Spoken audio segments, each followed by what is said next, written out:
కట్టడి చేస్తారు. నేను కూడా చూడాలి. ఆసక్తిగా ఎదురు చూస్తున్నాను. ఎందుకంటే సంవత్సరన్నర అయినా సరే ఇప్పటివరకు ఏమి చేయలేకపోయాం వీళ్ళని. ఆల్రెడీ ఈ హ్యాండిల్ నేను పార్టీ ఆఫీస్‌కి కూడా పెట్టాను. బట్ ఇప్పటి వరకు దీనికి రెస్ట్రిక్షన్స్ కూడా ఏం పడలేదటండి. వాడు ఉన్మాద చేష్టలు అలాగే ఉన్నాయి. నాకు తెలీదు. మరి వాళ్ళు కూడా ఏమైనా లైట్ తీసుకున్నారేమో నాకు కూడా తెలీదు.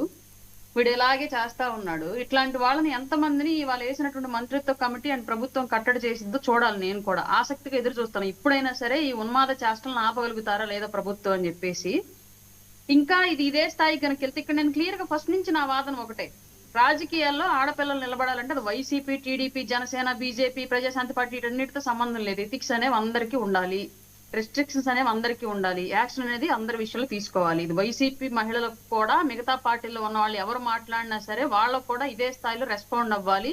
అసలు చట్టాన్ని తీవ్రంగా అందరికి కఠినంగా అమలు చేస్తేనే ఇది మారిద్ది. లేదంటే భవిష్యత్తులో అసలు మహిళలు రాజకీయాల్లోకి వచ్చేటువంటి సిచ్యువేషన్ ఉండదు ఆంధ్రప్రదేశ్ లో. నేను క్లియర్ గా ఫస్ట్ నుంచి వాదిస్తున్నా. ఇక్కడ క్లియర్ కూటమిలో వాళ్ళకి మాత్రమే ఫేవర్ గా చేయండి, వైసీపీ వాళ్ళు మా వాళ్ళు ఏం మాట్లాడినా సరే చూస్తూ ఉండండి అని చెప్పేసి నేను మాట్లాడాలి. ఫస్ట్ నుంచి ఆ వైసీపీలో ఉన్న ఆడపిల్లలకు కూడా కూటమి ప్రభుత్వాలు రక్షణ దొరకాలని చెప్పేసి బలంగా కోరుతున్నా. ఇవాళ యొక్క మంత్రిత్వ కమిటీ వేశారు. నేను చాలా హ్యాపీగా ఉన్నాను. ఎట్ ఏ టైం సందిగ్ధంలో కూడా ఉన్నా, అవుతుందా అవ్వదా అని చెప్పేసి. ఎందుకంటే సంవత్సరంన్నర నుంచి ఏం అవ్వాల, ఇవాళకి బాధ్యతలుగా మిగిలాం కాబట్టి అట్లా ఉంది పరిస్థితి.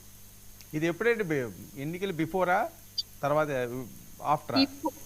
2025 జూలైలో అకౌంట్ ఓపెన్ చేశాడు సార్ అని చెప్తా ఉంటే, వాడు జూలైలో అకౌంట్ ఓపెన్ చేశాడు. ఇది ఇవాళ పెట్టిన పోస్ట్. ఇది ఆటో డ్రైవర్ల సేవలో పథకం కింద చంద్రబాబు నాయుడు గారు ఆటోలో వెళ్తున్న దానికి కింద ఒక పెద్ద బూతులు అవన్నీ పెట్టి కళ్యాణ్ గారిని పెట్టి పంతులుగా మంత్రాలు చదువుతున్నట్టు అంతా. అంటే కంటిన్యూస్ గా వాడి హేట్రేడ్ అంతా పవన్ కళ్యాణ్ గారు, లోకేష్ గారు, చంద్రబాబు నాయుడు గారు, రాయపాటి అరుణ. ఇది ఇక్కడైతే ఏకంగా అసలు పవన్ కళ్యాణ్ గారి కుటుంబాన్ని కూడా ఎడిట్ చేసి పెట్టేశాడు అనమాట. ఇది వీళ్ళ ఉన్మాదం. ఈ స్థాయిలో ఉంది వీళ్ళ రాజకీయ చర్యలు. దీన్ని మళ్ళీ మనం కొండా రాజీవ్ గాంధీ గారు తప్పుడు కేసులు పెడతారు మా కార్యకర్తల మీద అని చెప్పేసి మాట్లాడుతున్నారు. కాదండి, దీని మీద ఏమైనా కేసులు ఏమైనా రిజిస్టర్ అయినాయా అరుణ గారు? ఎవరైనా పెట్టారా? నేనైతే పార్టీ హ్యాండిల్ పెట్టాను సార్.